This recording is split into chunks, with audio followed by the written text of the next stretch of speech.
Good morning. It's the Saturday Cup of Joe on Sunday.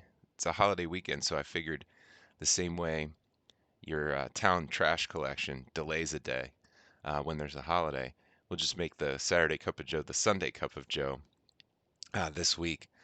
Merry Christmas. If you celebrated Christmas, happy holidays, happy New Year to everyone. We had a great Christmas. We definitely had a Merry Christmas opening presents. It snowed on Christmas morning, which made it even more magical. Um, our daughter opening gifts from Santa, seeing the half-eaten cookies. We still had all the magic in the room. It's great. Hope you did too. Hope you're having a great weekend. If you have some time off this week, then the Sunday Cup of Joe might not be as inconvenient. Hopefully, I still have my cup of Joe. Thank you. Got a lot of coffee for Christmas, so that's exciting. And this week, I wanted to just talk. I love those the look ahead lists, the year in review lists, and the look ahead predictions. I love them both. I've always been a sucker to click on the best whatever, insert the topic of 2020 or the best whatever of the year. And then similarly, some predictions of 2021.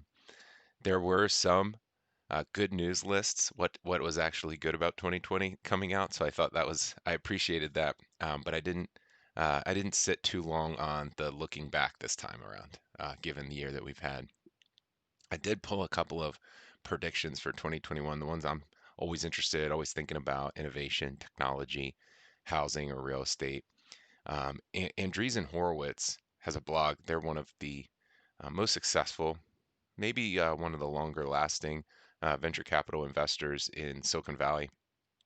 And their blog is published at a16z.com. And Big Ideas for FinTech in 2021 was one of the articles I pulled. And it had it had a couple of different sections um, from the team, everybody offering their insight. One of the things that I picked up that I thought was really interesting, I wanted to talk about, was the distribution insight and the product insight for whatever it is you're trying to do, whether it's your team, it's your company.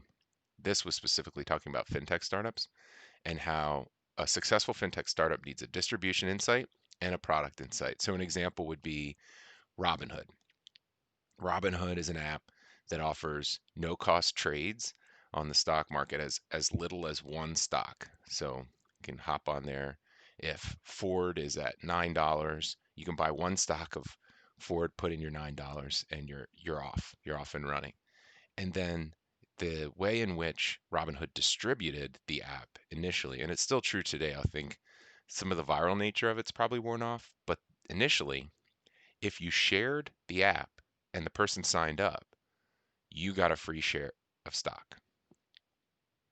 So using share in two different ways there is kind of creative as well, although it didn't occur to me until just now. But the viral nature of referring your friends, getting stock in return, I watched it happen in real time in my office, where somebody was on Robinhood, sharing it with our whole team. 16 or 17 people signed up. Other people that signed up, so that first person that introduced it got the 16 shares of a variety of different stocks. Then those people wanted theirs to get started, so they started referring to get five or four, three people, whatever, to get a share, and it was really effective, especially for the demographic that Robinhood was targeting. I think they took a little bit of a longer view. They knew that the size of the audience for their style of business was probably more important initially, so they needed bigger numbers and they needed younger cohort in order to do what they were trying to do, which is reframe investing and really financial tools.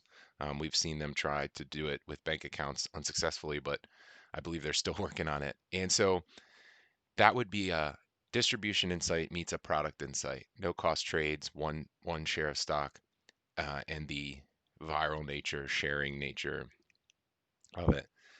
I think that I wanted to pose it this way. Not everybody who listens to this is a fintech startup or a founder or a wannabe founder. You know, sometimes you have to think about it as well as what your team is doing internally. If you're working on a team and leading a team in a large company, what's your distribution insight? How does your idea get out of your team and into the business?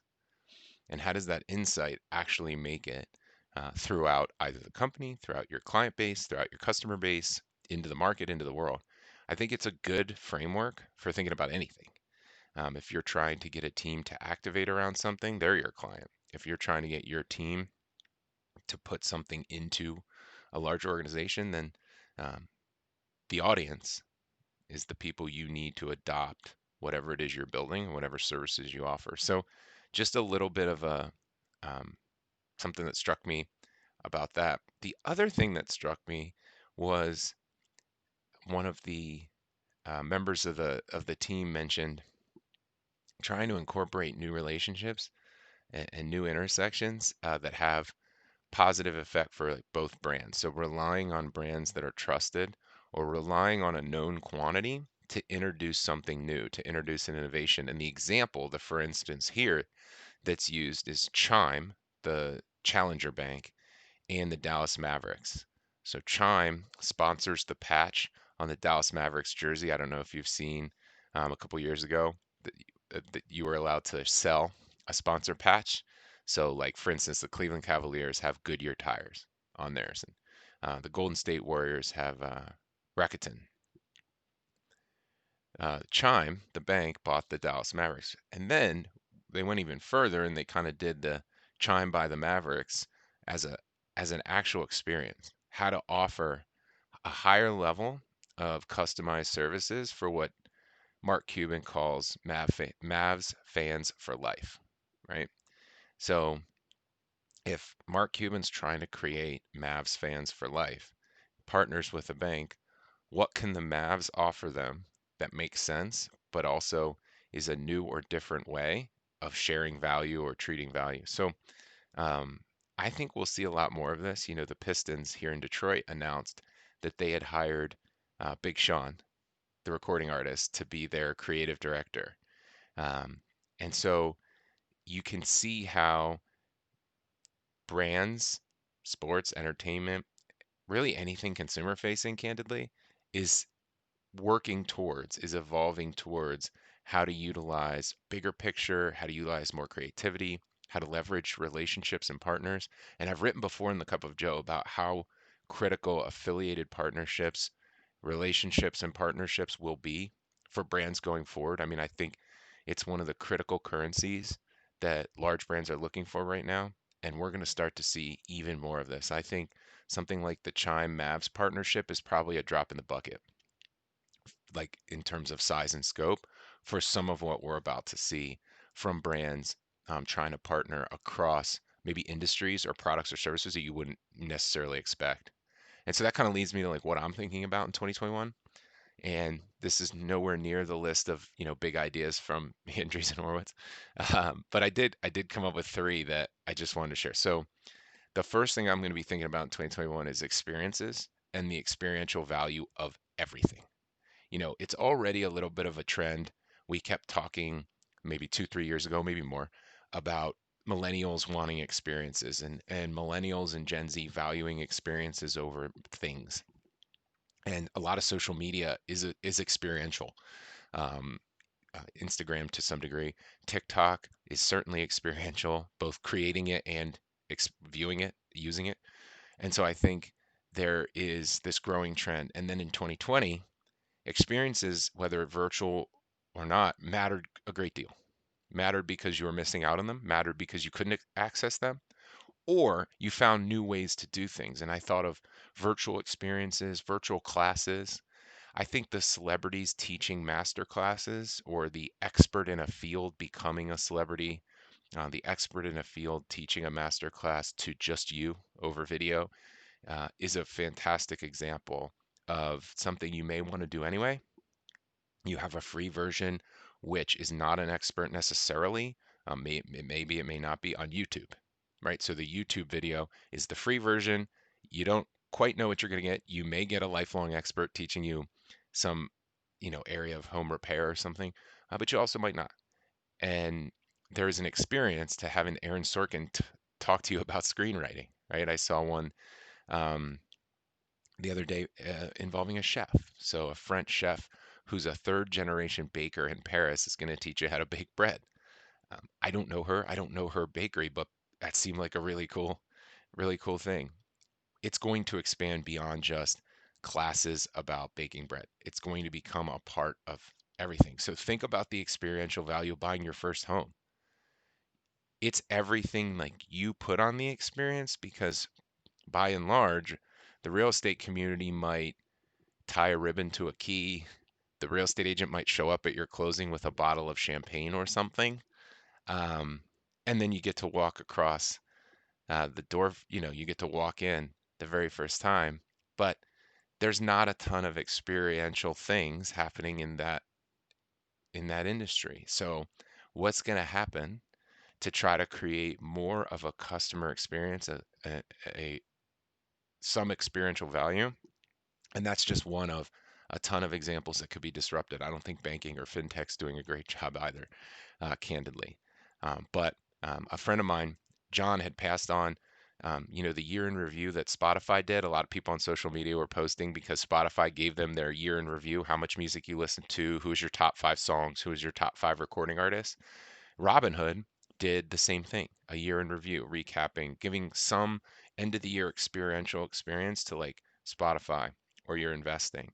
Um, and that got me thinking about how to create experience, even though it's small. TikTok, those experiences are in 10-second increments or something. Um, but incorporate that in meaningful ways to products that are much more serious and much more meaningful to the consumer than TikTok. Um, which kind of leads me to my second thing. The second thing I'll be thinking about in 2021 is homes. I've already started talking about it a little bit in the experiential piece, but it's all related. It's all what I do. Um, Relocating is becoming easier. Finding a house may not be, but the actual experience of relocating a lot easier. There's trending cities or trendy cities, Austin, Texas. I'm reading articles now where 6 months ago we were reading, people are fleeing California for Utah or Nevada or Idaho or Texas. Well, now it's gone even further. The articles are no longer just about the big trend, they're now literally about Austin or Reno or Boise. Um, and then legacy cities are asking questions. Legacy cities are asking questions about taxes and what they're thinking and what they're going to be able to do. How much money did cities like Detroit, that were already struggling to fuel a revitalization and sustain the revitalization that we've experienced here, how are they going to suffer from the new spending and the new uncertainties that were created in 2020? And I think other legacy cities can simultaneously be trying to attract companies or uh, homeowners and um, residents, citizens off of the coasts while at the same time struggling with their next budget cycle and all the money, the emergency spending that was needed this year. So I think the home and what the home means and how these cities respond is going to make a big difference to this relocation. So you'll see some articles, it's like a mass relocation is planned in 2021. I think it's a lot easier to relocate. I think it's a lot more accessible. Whether or not there's actually somewhere to go that makes sense and employers line up their policies with that freedom and flexibility is going to be a real question. I definitely sense a desire to do that. I do think there's a desire to kind of switch things up and move out of high expense areas into places that have a little bit more of a story, have a little bit more accessibility, you get more for your money type of mindset. I think that mindset's real. I'm watching those trends very closely, but I think home and what home means, and perhaps even one step up cities and what city means is also going to change in 2021. And then the third thing I'm thinking about, I've kind of woven into this conversation all the way through, but that's the social value of brands, the social value of products and assets. I think it goes even beyond collaboration. I mean, I definitely want to emphasize the collaborative nature, brands working together for this larger purpose. Um, but there's also the piece of what's the larger purpose. It's not just to move units or sell units. I mean, I'm sure it is, right? Revenue. But it's also about what does it do? What does your business, your product, your collaboration do? Why is it important that these two brands are together? What does it serve in the market or in the consumer's life?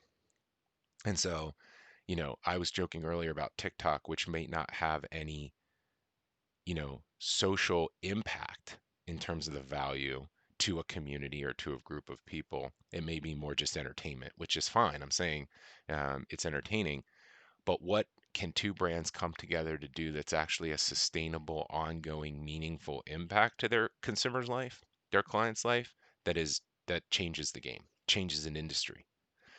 I think that's kind of one of the more interesting. There's a book that's a couple years old that I've been revisiting on Audible called The Medici Effect. And that is all about creating intersections um, that spark a new idea or spark innovation.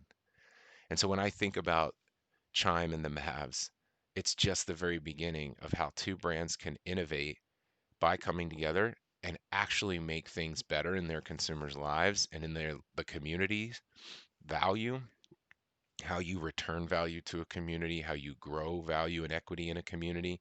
I think you've heard me kind of transfer these ideas of entertainment and social media over into things like financial services and fintech. And the reason is I think that's real. I think in 2021, we're going to start to see the very beginning of a trend where we can actually create additional equity and create additional value across communities by finding these intersections and exploiting value that we hadn't seen before. And so that's something I'm going to be thinking a lot about in 2021. And then just lastly on housing, just a bonus. I always like to throw in a bonus article that didn't necessarily fit or make any sense, but I found it interesting in every week of the Cup of Joe. And this week I found a list of the 27 creations that changed do-it-yourself home home repair, home improvement. And there are a couple on there that seem pretty innocuous. There's the pegboard, uh, but others, the paint roller and water-based paint, made a ton of sense because it definitely changed how people approached their space. Some of them are small, like the bungee cord, which I found hilarious. Some are a lot bigger, like the affordable power drill and the chainsaw, that made a big difference in people's experiences, being able to access those at at a hardware store or whatever. And then, of course, the champion of all creations, duct tape, and what that did or can do for everyone. So I threw that link in there. I hope you enjoy it. But as we move into a week that's, probably filled with some vacation time or at least a little bit of less deadlines and stress at work, either way, I hope you enjoy it. Have a happy new year celebrating and look forward to talking to you again in a happy, healthy, productive 2021. Take care.